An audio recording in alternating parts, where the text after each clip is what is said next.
So, hello and good morning. If you are living in the US&A, then it's about 2 minutes before the market opens. And a couple of hours ago, we spoke already what will drive the market today. Maybe it is a further drag down, apparently. And now the jobless claim numbers came out a little bit more than expected, which we will discuss today in this episode of Breaking News. Thank you very much for tuning in, and make sure to thumb up this video. This helps this channel to grow and to reach more and more people. So thank you very much for tuning in, and let's dive directly into the jobless claim number. So as I said, 2.7, depending where you're looking at, 2.7 to 2.5 were expected, and the Labor Department reported a total of 2.981 million Americans filed for unemployment insurance during the week ending 9th of March. And this gives us a huge 36.5 million unemployment Americans, which is insane, guys. You know, this is you see here in this graphic in the zero in the bottom left corner that the Great Depression had no, actually they don't show here the Great Depression, but you see the graph is it looks a bit like the Burj Khalifa, I have to say, like the Burj Khalifa, the highest building in the world. This is insane, guys. You know, if you're thinking about it, that we are now at 14.7% unemployment, who would think about that? And I have to say, you know, some people seems to not realize this yet, and this is quite interesting, because I think the role into the unemployment starts into the lower wages jobs, which is, you know, waiter in the restaurants, you know, this kind of workers on the assembly line. So you see that those with smaller salaries are getting fired first, obviously, and those fired position driving the overall wage, average wage, way up, because you can imagine there's less jobs numbers, right? And this less jobs numbers have higher salaries, because the people with higher salaries, they rather are more crucial to those companies, apparently, and then they are driving the average wage up per job. So this is to consider if you see this number going, you know, up, and you're wondering, hey, why unemployment and number goes up? Because more and more people with lower salary gets fired first. And you see that, you know, it seems like it's like a very slow process for our society to comprehend. You know, you have a little bit of stimulus as well, you know, so people don't feel like, you know, they feel bad that some people lose their job, but they think, you know, everything goes back up. But I think that it needs some time to develop. It's not like the financial crisis where, you know, there was a few days where it really banked hard, and from there we had some 1 or 2 weeks rallies, and then, you know, went down again.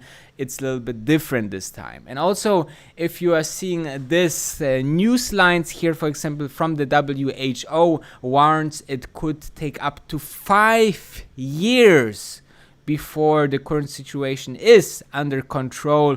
More than 4.3 million people have contracted the infection, with 297,465 deaths worldwide. This is really tragic. You know, if you're thinking that more than 250,000 people and their families lost people, you know, that's an insane number, you know. So the markets in general, as we can see, reacted a little bit worse than before.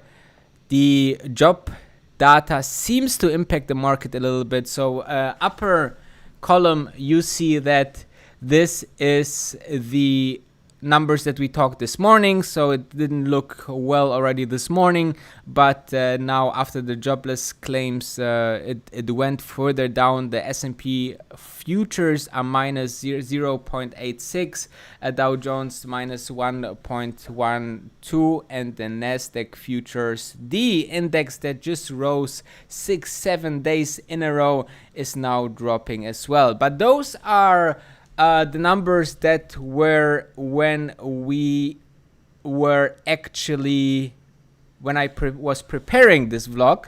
Let us see what are the live numbers, because the market just opened. So we see Apple minus 0.61%, Virgin Galactic minus 2.78. I'm very happy because this is slowly going into the number where I will start to load some shares. I also listened to the Q1 earnings call today, which was quite interesting.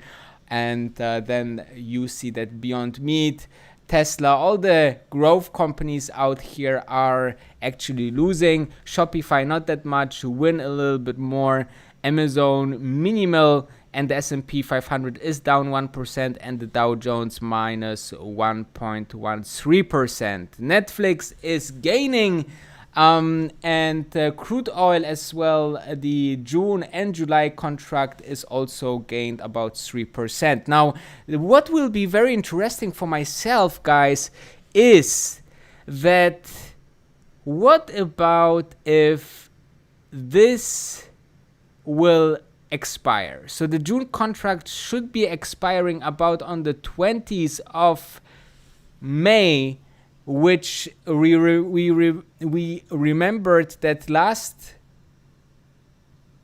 month was quite interesting with the negative oil prices in the futures. So I'm very, very curious what this week will, or next week will happen. With about 6 days to go, so mid of next week, we will see if maybe again the prices of oil go negative. I'm very, very, very curious to see what will happen there.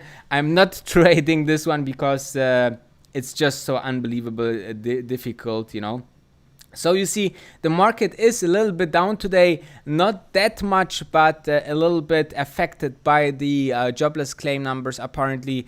And overall, there is also some news I have seen over the day that more and more sovereign funds and big funds are pulling out money out of the market, which is always a sign that they don't see, obviously, more attractive gains. And also some funds need to secure some margins in the back, maybe like, for example, the Norwegian fund that we just discussed yesterday in the live stream need, obviously, to back up also the Norway economy. And if the economy is suffering because of this crisis, then how this is going to be that they have billions and billions into the stock market. And now, as we have seen from the valuation point, it's the biggest valuation that we ever seen almost. And you know, more and more people are thinking, you know, I rather take my profit right now before it goes further down. And you know, so it's a very, in my personal opinion, very difficult environment to make any investments short term. You know, long term, as you know, I have a very clear vision which companies survive, which companies not survive.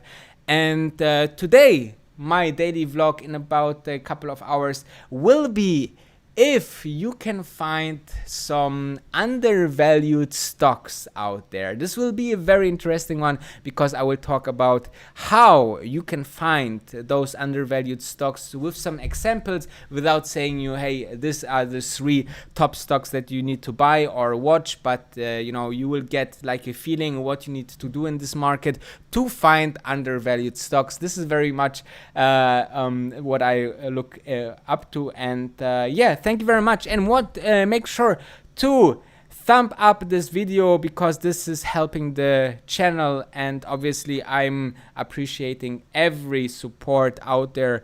And I see you in a bit because in a couple of hours we will definitely come back for a quick breaking news, or with my daily evening live stream. Thank you very much and have a nice day.